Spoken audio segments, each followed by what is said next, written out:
उत्तराखंड की पहाड़ियों में बसे गाफल घाट गांव की रातें हमेशा से घनी और भयानक थीं। दिन में यह गांव जितना शांत दिखता था, रात होते ही हवा का रंग बदल जाता। यहां अक्सर लोग कहते, पेड़ों के बीच कोई चलता है पर इंसान नहीं। और गांव के बच्चे एक ही नाम सुनकर कांप उठते, कौशल्या बुआ। दुनिया उसे कौशल्या टो नहीं कहती थी। एक ऐसी औरत जिसके बारे में कहा जाता था कि वह रात में मुर्दों से बात करती है, जंगल से कोई अदृश्य चीज घर लाती है और हवाओं को भी दिशा बदलवा सकती है। गांव के बुजुर्ग बताते थे कि कौशल्या कभी एक साधारण औरत थी, पर उसके पति की रहस्यमयी मौत के बाद वह बदलने लगी, बहुत बदलने लगी।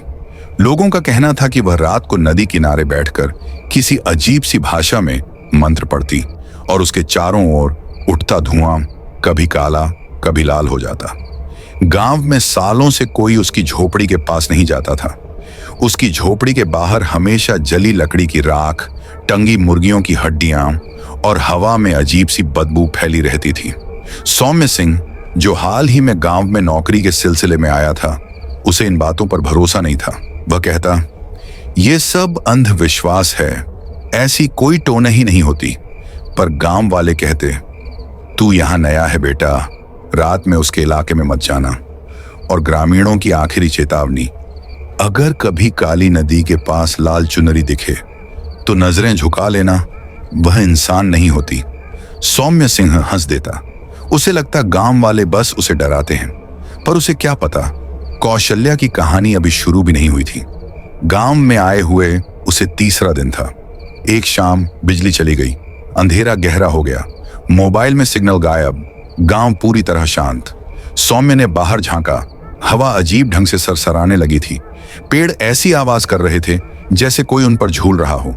तभी उसे दूर से रोशनी सी दिखी, एक लाल चमक। पहले तो उसने सोचा दिया होगा, पर वह रोशनी हिल रही थी, धीमे धीमे, जैसे कोई उसे लेकर चल रहा हो। जिज्ञासा में वह टॉर्च उठाकर चल पड़ा। गांव वालों की चेतावनी उसके दिमाग में थी, पर युवा होने का अहंकार ज्यादा भारी पड़ा।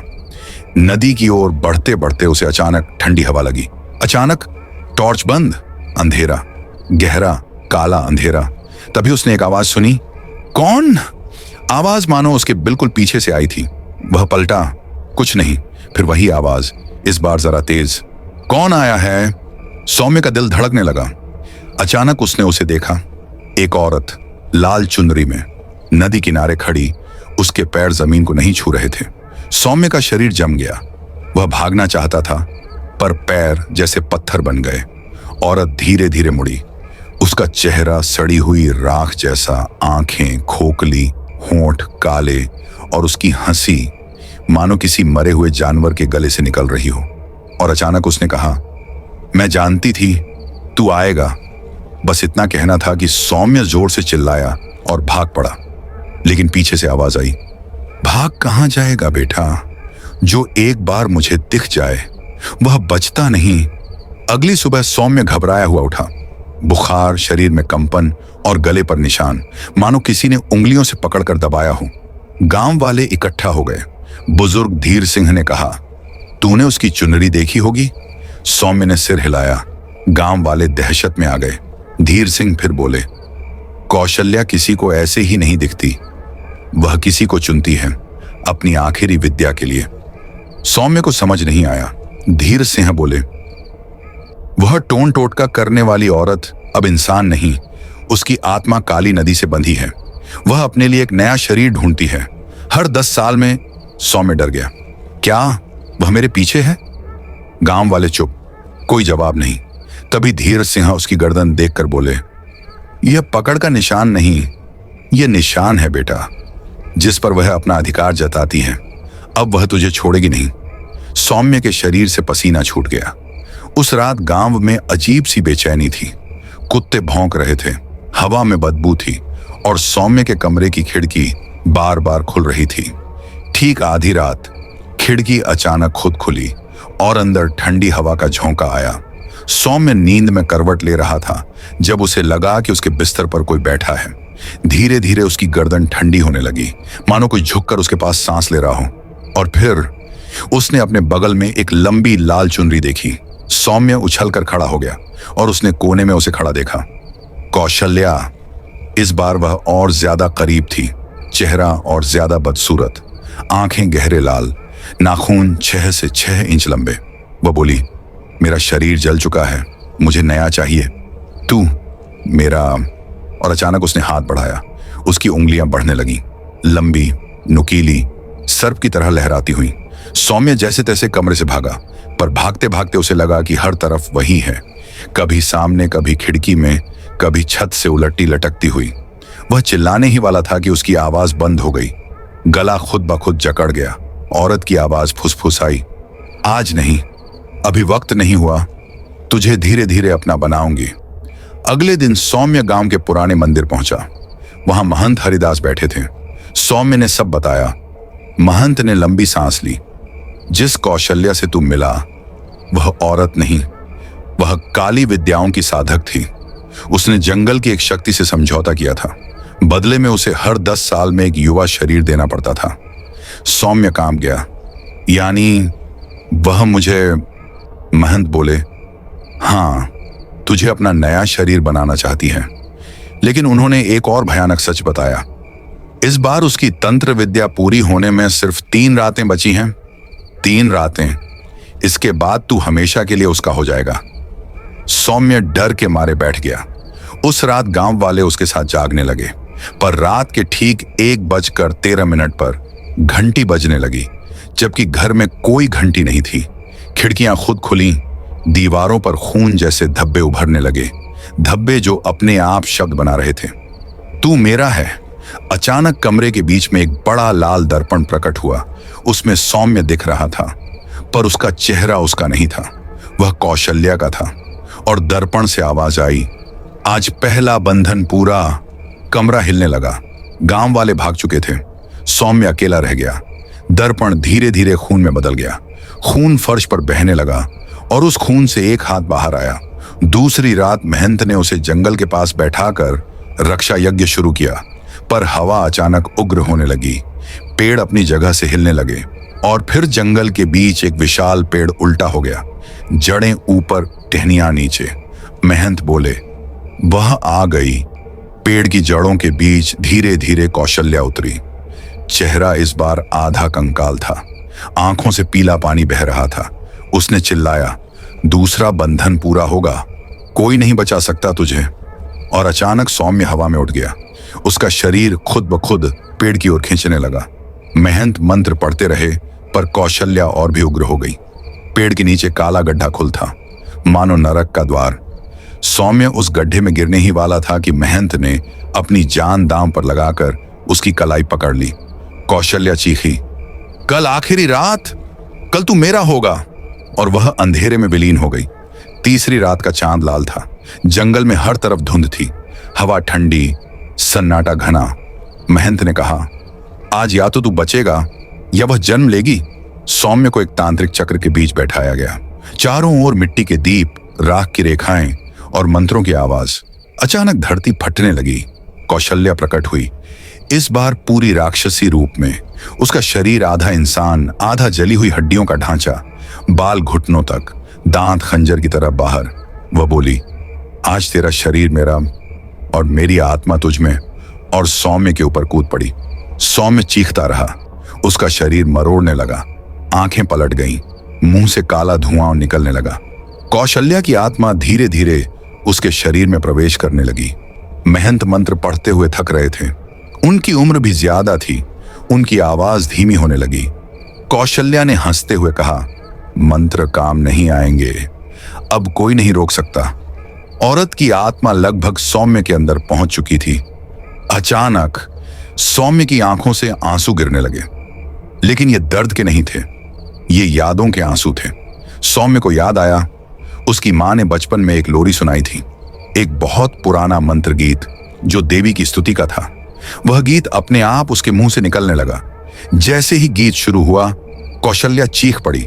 उसका शरीर धुआं बनने लगा, चेहरा पिघलने लगा, नाखून टूटने लगे, चुनरी आग पकड़ने लगी। वह चीखी, यह गीत, यह तो उस साधु का है जिसने मुझे श्राप दिया था। गीत जितना तेज होता, कौशल्या उतनी कमजोर होती जाती। सौम्य पूरे जोर से गाने लगा, गला फटने लगा, पर वह नहीं रुका। एक पल ऐसा आया जब कौशल्या का पूरा शरीर धुएं में बदल गया।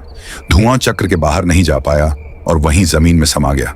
और फिर सब शांत, हवा बंद, पेड़ शांत, धुंध गायब, कौशल्या हमेशा के लिए खत्म। गांव में सबने राहत की सांस ली। सौम्य भी सामान्य होने लगा। लेकिन कहानी यहीं खत्म नहीं होती, क्योंकि 2 दिन बाद जब सौम्य अपने घर लौटा, उसने अपने दरवाजे पर राख से लिखा एक वाक्य देखा, 3 दिन बाद मैं वापस आऊंगी। और उसके पास एक लाल चुनरी रखी थी, जैसे उसने कभी गई ही ना हो। सौम्य ने जैसे ही दरवाजे पर रखी लाल चुनरी उठाई, हवा एकदम ठंडी हो गई। ठंडी, इतनी ठंडी कि उसके हाथ सुन्न पड़ गए। चुनरी बिल्कुल नई लग रही थी, मानो किसी ने अभी अभी मंदिर में चढ़ाई हो। लेकिन जैसे ही उसने उसे पलटा, उसके नीचे छोटे छोटे काले बाल चिपके मिले। बाल जो इंसान के नहीं थे। उसी वक्त कमरे के अंदर ठक ठक ठक की आवाज आने लगी। सौम्य धीरे धीरे अंदर गया। दीवार पर राख से 2 शब्द उभर रहे थे, मैं लौटी हूं। सौम्य के हाथ कांपने लगे। उसने दीवार पोंछ दी, पर राख फिर उभर आई और तभी दरवाजा बंद हो गया। खिड़कियां अपने आप लॉक, लाइट बंद। कमरे के कोने से हल्की सी हंसी सुनाई दी। मुझे याद किया, बेटा। कमरे में एक अदृश्य साया धीरे धीरे घूम रहा था। सौम्य दीवार से सटकर खड़ा था। फिर उसी अदृश्य साये ने ठंडी सांस उसकी गर्दन पर छोड़ी। मैंने कहा था 3 दिन बाद लौटूंगी। सौम्य डर के मारे बोला, तू खत्म हो चुकी है।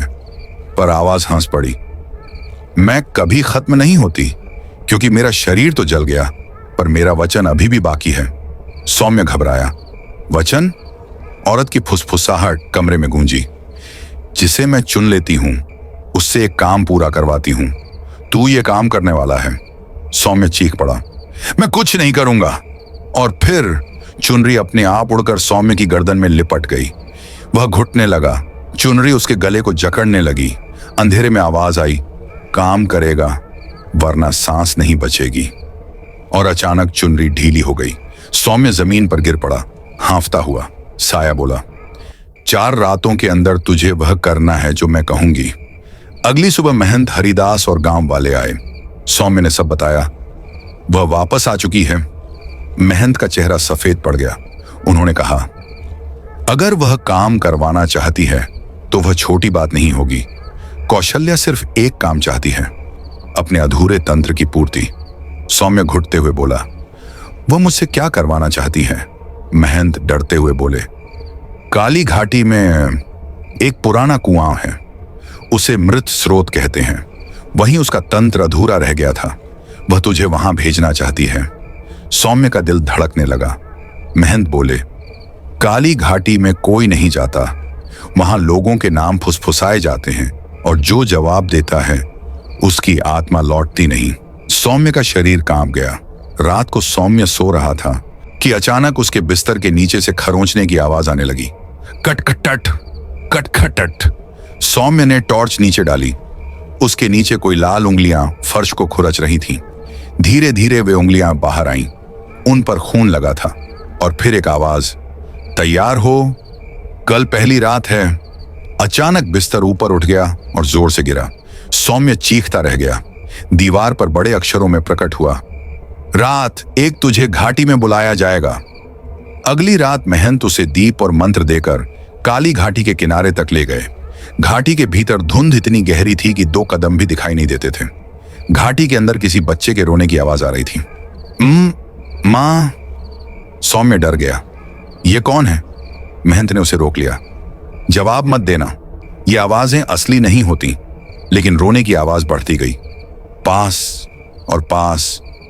और फिर अचानक धुंध से एक छोटी बच्ची निकली, लाल कपड़े में लिपटी, चेहरा फीका, आंखें खाली। उसने कहा, मेरी मदद करो। उसकी आवाज बिल्कुल मानवी थी। सौम्य का दिल पसीज गया, पर वह जानता था कि यह घाटी की चाल है। वह पीछे हट गया। बच्ची धीरे धीरे अंधेरे में गायब हो गई, पर जाते समय बोली, कौशल्या तेरा इंतजार कर रही है। महंत ने कहा, आज तू बच गया, कल उससे आमना सामना होगा। दूसरी रात घाटी में सौम्य अकेला गया। महंत ने कहा था, आज यदि तू डर गया तो वह तेरी आत्मा ले जाएगी। घाटी में दो लाल प्रकाश दिखाई दिए। पहले तो लगे मशालें हैं, पर जैसे ही नजदीक आए सौम्य समझ गया वे दो लाल हाथ थे, कटे हुए, हवा में उड़ते हुए। उन हाथों की उंगलियां घाटी की जमीन पर गिरकर रेंगने लगी। धीरे धीरे उन उंगलियों ने एक मानव शरीर बनाया, फिर सिर बना, फिर बाल, और अंत में कौशल्या का चेहरा। वह बोली, दूसरी रात तू अच्छा कर रहा है। सौम्य डर के मारे कांप रहा था। कौशल्या बोली, कल तू कुएं तक जाएगा और मुझे मुक्त करेगा। आखिर तीसरी रात सौम्य उस कुख्यात कुएं के पास पहुंचा। कुआं पूरा काला था, मानो अंधेरे से बना हो।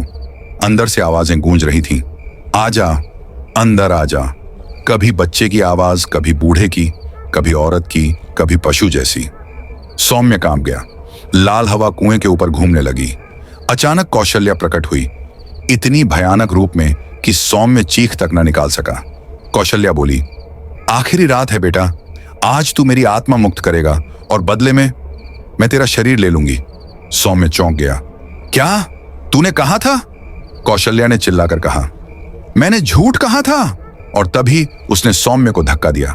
सौम्य सीधे कुएं में गिरने लगा, लेकिन उसी क्षण कुएं से एक तेज सफेद रोशनी निकली और उसने सौम्य को रोक लिया। कौशल्या चीखी, नहीं, ये नहीं हो सकता।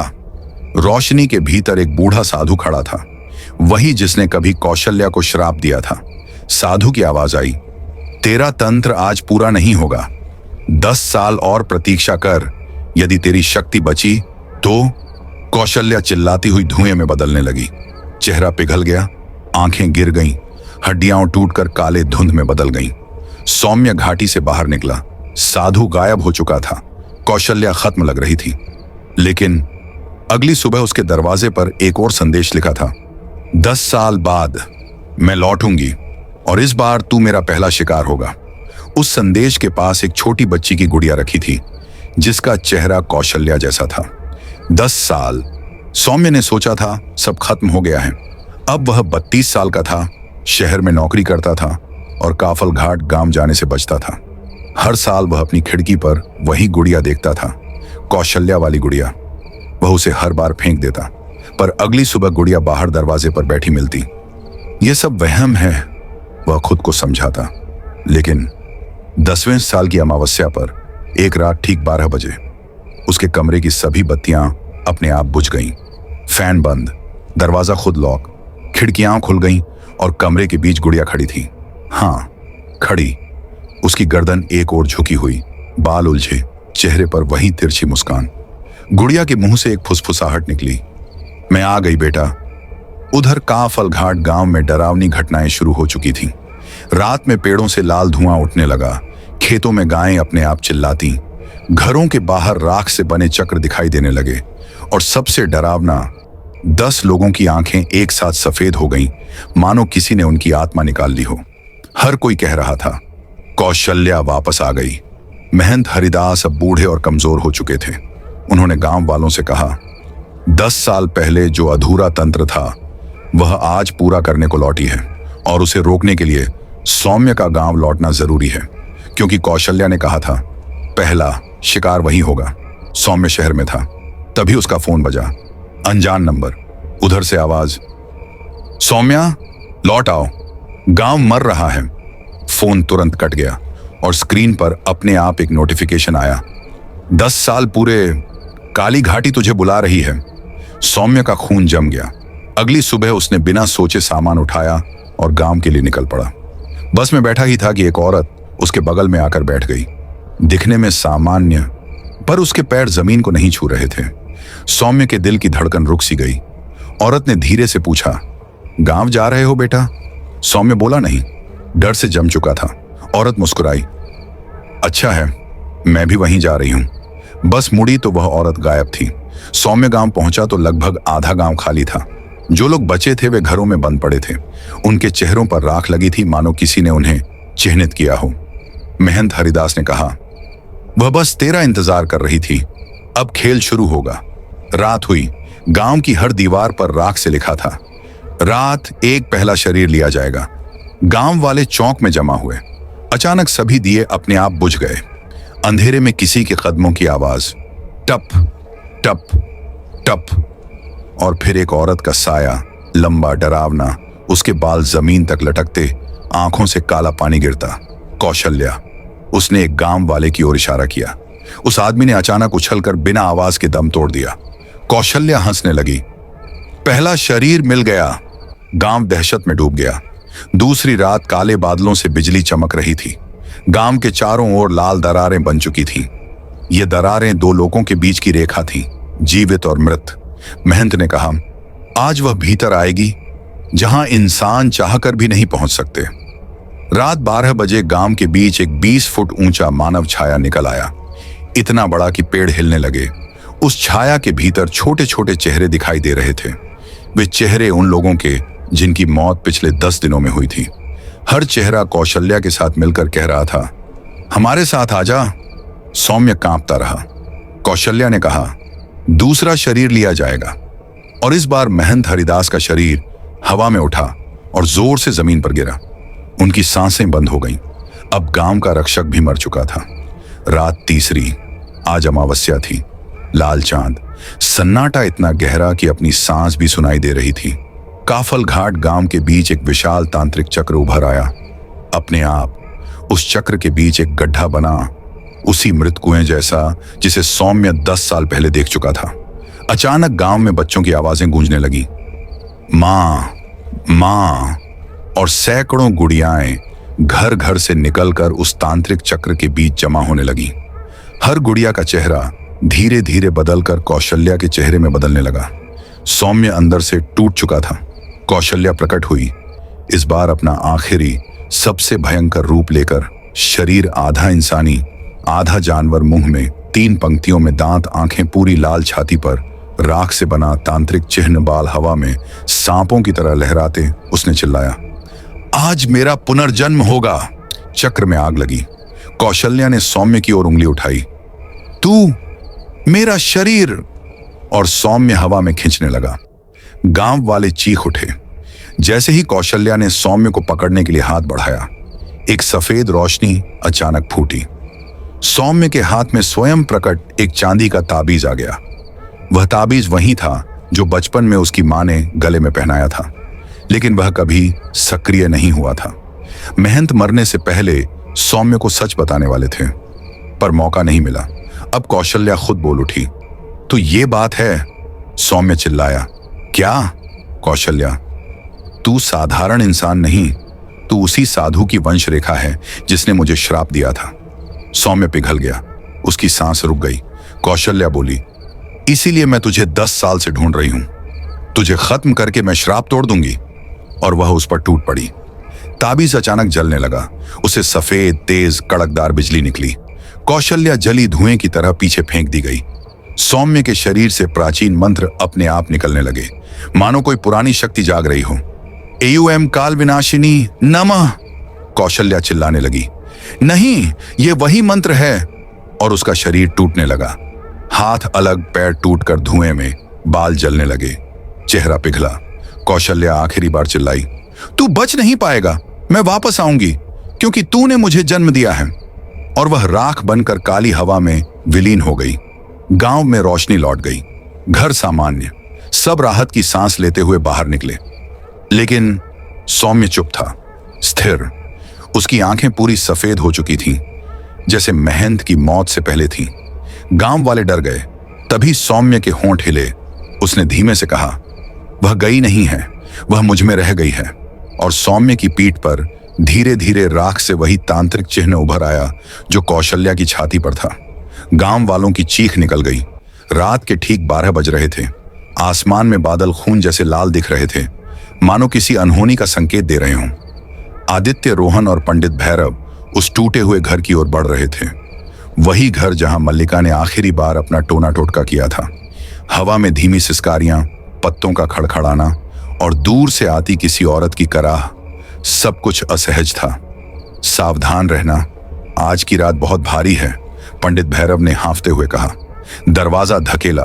अंदर अंधेरा, इतना अंधेरा कि हाथ आगे करो तो लगता था कोई पकड़ लेगा। रोहन ने टॉर्च जलाई।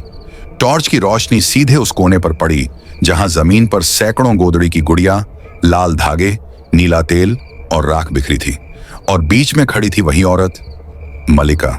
उसकी आंखें पूरी सफेद, बाल बिल्कुल सूखे और उलझे, चेहरे की चमड़ी ऐसे लटक रही थी जैसे किसी ने खाल खींच ली हो। उसने धीरे से गर्दन घुमाई। तुम वापस आ गए? उसकी आवाज दो लोगों की आवाज जैसी थी। आदित्य पीछे हट गया, पर तभी दीवार से वो खून से सने निशान चमकने लगे और पूरा कमरा लाल रोशनी से भर गया। अचानक वह जमीन से उठने लगी। पांव जमीन से 3 से 4 फीट ऊपर, उसके नीचे काली छाया घूमने लगी। तुम लोगों ने मेरे काम में दखल दिया, अब तुम बचोगे नहीं। रोहन ने मंत्र पढ़ना शुरू किया, पर मल्लिका ने हाथ ऐसे हिलाया जैसे हवा काट रही हो, और रोहन दीवार पर जा टकराया। धड़ाम! आदित्य के कानों में आवाज गूंजी, तेरी आत्मा चाहिए मुझे, तूने मेरा खेल बिगाड़ा है। पंडित भैरव कांपते हुए बोले, आदित्य पीछे मत हटना, वह तुझसे डरती है। तेरे अंदर कोई पुरानी रोशनी है जिसे वह छू नहीं सकती। लेकिन वह झूठ था। पंडित भी डर रहा था, क्योंकि मल्लिका और भी भयंकर रूप लेने लगी थी। उसका पूरा चेहरा फट गया, आंखें खून टपकाने लगी, और रीढ़ ऐसे मुड़ी जैसे कोई सांप अपनी खाल बदल रहा हो। आदित्य डरते हुए बोला, तुम चाहती क्या हो मुझसे? मल्लिका चीखी, तू जो देख लेता है, जो सुन लेता है, तू जैसे लोग हमारे रास्ते का कांटा होते हैं। तेरी आत्मा मेरी शक्ति बढ़ाएगी। और वह आदित्य की तरफ झपट पड़ी। पंडित भैरव ने आखिरी मंत्र पढ़ा, कमरा दहकने लगा, काले धुएं में आग की रेखाएं बनने लगीं, और एक चमकदार चक्र आदित्य के चारों ओर घूम गया। अगर आपको यह कहानी पसंद आई और आपकी रूह कांप उठी, तो वीडियो को लाइक करें, शेयर करें और चैनल को सब्सक्राइब करना मत भूलें, क्योंकि अंधेरा हर किसी का पीछा नहीं करता, सिर्फ उसी का जो इसे सुन लेता है। फिर मिलेंगे अगली डरावनी कहानी में। तब तक रात में अकेले मत चलना।